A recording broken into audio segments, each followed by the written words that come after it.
ব্যবস্থা ভেঙেছে, বিচার ব্যবস্থা ভেঙেছে, সব কিছু লন্ডভন্ড হয়েছে গত 15-16 বছরে। সেই ভঙ্গের রাষ্ট্রপতিকে মেরামত করার জন্য আমাদের প্রিয় নেতা, আগামী দিনের রাষ্ট্রনায়ক তারেক রহমান যে 31 দফা ঘোষণা করেছেন, সেই 31 দফা নিয়ে আজকের এই আলোচনা।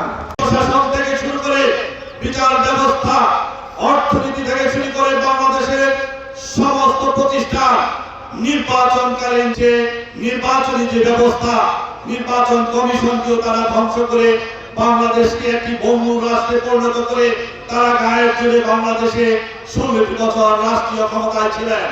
নির্বাচনকালীন দল নিরপেক্ষ তত্ত্বাবধায়ক সরকার ব্যবস্থার পুনর্গঠন করা।